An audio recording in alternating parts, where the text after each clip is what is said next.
welcome back to another episode of Animel. If you haven't been here before, I'm Mel, the host of this channel. Do you all remember when there was a time that this new manga dropped and overnight people were calling it the best manga of all time? Some of them were really serious and some others were actually trolling the whole thing. And for months there were memes of Kagurabachi being the best manga of all time. Now that it is 26 chapters deep and a few months have passed, how does the manga actually stack? While it no longer sits within the hottest top 3 ranking on the MangaPlus app where you can read it for free, it still gets a lot of views and eyeballs on it every Sunday when they drop a new chapter. So we're here today to talk about 1, why this garnered so much attention from the first chapter. 2, if it actually is holding its own after it's stabilized and doesn't seem to be as much of a manga meme anymore, or meme manga, I should say. And 3, the different elements that Kagurabachi embodies throughout the manga. And while I still feel like 26 chapters is still a little bit too short to really deem whether this manga is like the best manga of all time, we'll definitely cover as to whether you should give this manga a try or not. If you aren't reading the manga of Kagurabachi, there may be spoilers in this video, so I just want to call that out before you watch the rest of this video. So first things first, what is the plot of Kagurabachi? Kagurabachi follows this 18-year-old Chihiro around who is essentially avenging the death of his father. In short, it is a revenge story. And if you do use the MangaPlus app, they dropped some interviews in the month of March, I think for the anniversary of the MangaPlus app. And one of those interviews was from Hokazono Takeru sensei, the writer of Kagurabachi. While they didn't really interview him a lot, they did interview his editor. And a lot of the questions that were being asked was, where did this whole idea of Kagurabachi came from? And the whole idea came from the fact that 1, they really wanted to write a revenge story. And the editor for Kagurabachi was like, well, we don't really have a lot of revenge stories within Jump magazine. And 2, the mangaka also seems to be a big fan of John Wick movies, which also has a similar theme of revenge. Now, the reason that I'm highlighting both the short synopsis of Kagurabachi along with the motivation of the mangaka to create this is that John Wick is a very popular series of movies in America, and I want to say around the world, or else they wouldn't have made 4 movies on John Wick. And aside from the fact that it has been said that Kagurabachi was advertised in one of the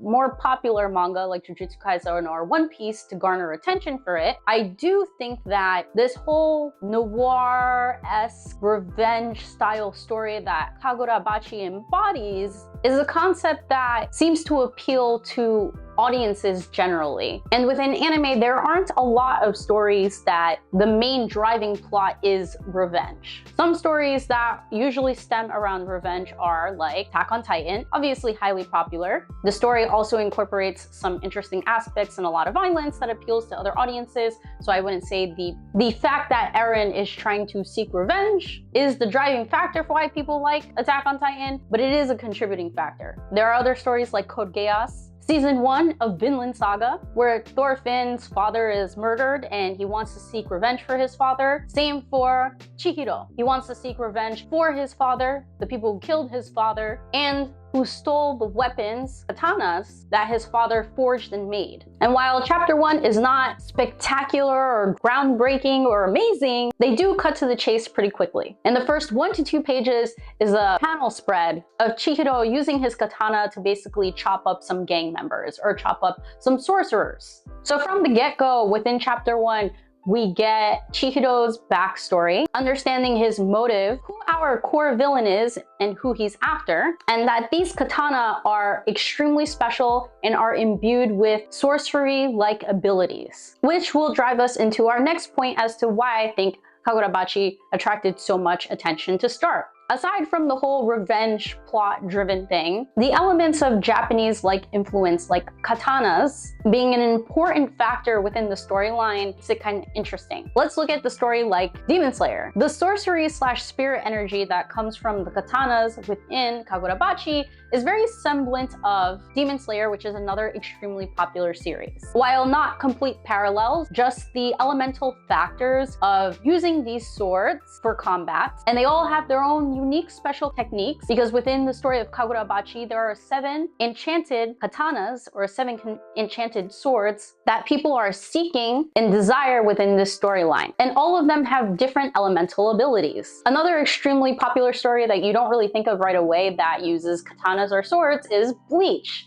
one of the big 3. But you can't talk about anime coming to America without also naming Bleach. Obviously, there are plenty of other anime stories that use katana as the main form of battle or combat or action within the storyline, but these 2, Demon Slayer and Bleach, were the first things that came to mind. With these 2 factors alone, plus the action, which will be our 3rd point, Chapter 1 of Kagurabachi generated tons of attention, lots of memes, and basically people talking about it for weeks, maybe not months, online. And if you look at the anime that is most popular right now, like I'm talking about the Dark Trio, anime like Vinland Saga, Attack on Titan that just finished. These anime are explicitly known for their excessive violence and insane action scenes where people are being cut up or brutally beat up. But what I like about the action scenes of Kagurabachi is that while brutal, it has this, how do I say this, cleanliness to this brutality. Like just the clean cuts that you see Chihiro make with his katana when he is fighting other sorcerers or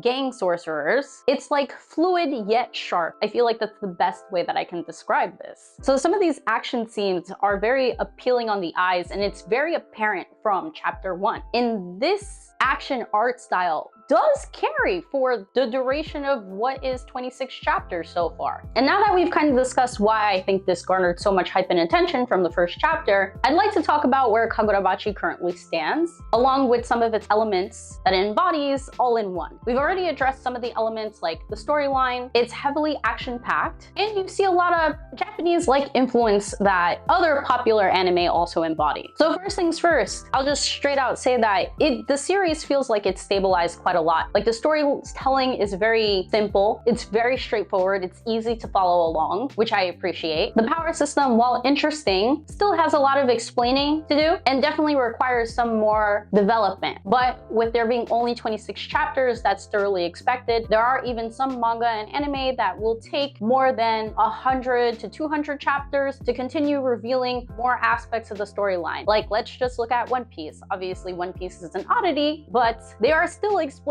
the different levels to Devil Fruit and Luffy's specific Devil Fruit 1,000 chapters and 1,000 episodes later. With the storyline also being straightforward, the sequence of events feel very realistic. It doesn't feel forced, it feels very natural, which also makes the story easy to follow along with. And unlike other revenge stories where we have to see characters go through training in order to face their opponents, we don't really get to see any of that. Chihiro is a character that kind of develops with experience. With every battle that he engages in, he learns more about his sorcery blade or his enchanted blade Enten and how to better utilize it. So it's a well-balanced story that's simple, straightforward, doesn't cut corners, but is fast-paced to continue engaging the reader and doesn't waste time with tropey training arcs. There also isn't a lot of plot armor, but at some point, it's literally only been 26 chapters, Chihiro loses his arm. It can be exhausting reading storylines where the main character is plot armored to the max because it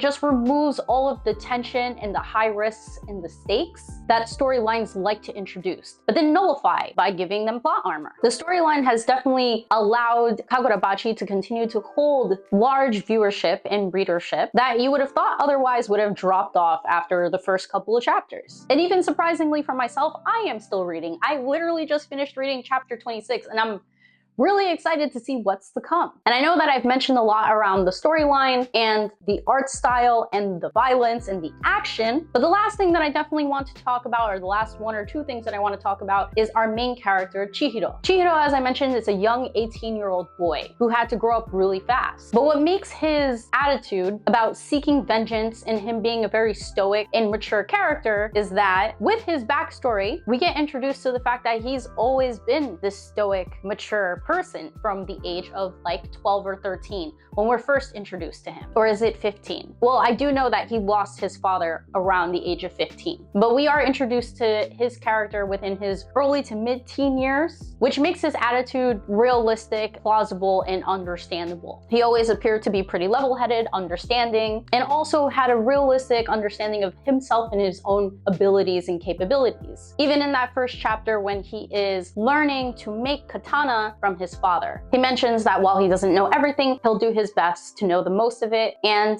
embody everything that his father is teaching him. And I think what I like about his character that varies and differs from some of the other anime that I mentioned that are also revenge-driven is that he's an extremely thorough, thought-out, intelligent character that does take big risks, but understands the risks behind them and assesses the risks. And while he can be a bit impulsive, as demonstrated within the earlier chapters of Kagurabachi, even though we're still very much in early chapters, he is willing to compromise if the situation is too risky and may come at the cost of his life. And furthermore, a lot of times when we see these characters that are out for revenge, they're willing not only to sacrifice themselves, but also to sacrifice others around them. It's good to see that our character Chihiro has not become fully corrupted in his quest for vengeance and still does take the opportunity to save bystanders or people around him. Because at times these characters who are out for blood and out for revenge are so blindsided by that they'll sacrifice people around them. They'll sacrifice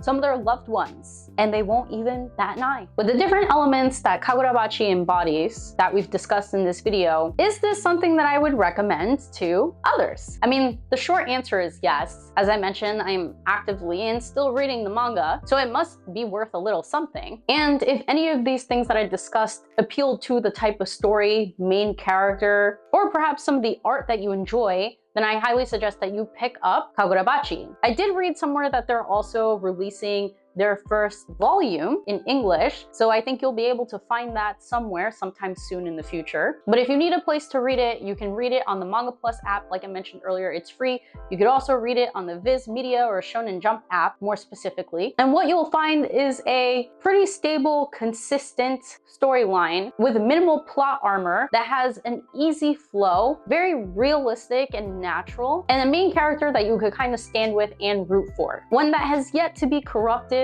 is extremely intelligent, and you kind of just want his suffering to end just a bit. And based on what I've already seen in the 26 chapters so far, I do think that we still have a lot to look forward to, despite the fact that the plot is so fast moving. I think there's so much more that they can expand upon on the enchanted blades, more around the power system of sorcery within Kagurabachi, more explanation around Char, this interesting character with these supernatural abilities that has yet to been explained. So the groundwork has been laid in a nice manner that you know there is still more to look forward to. And I feel like I trust the mangaka to give us a really entertaining story. If you're currently reading Kagurabachi, let me know your thoughts in the comments below. And if you enjoyed this video, please let me know if you'd like to see more videos like this. However, that's going to do it for me. Thank you so much for joining. But that's going to do it for me. Thank you so much for joining as usual and for watching and engaging with my videos.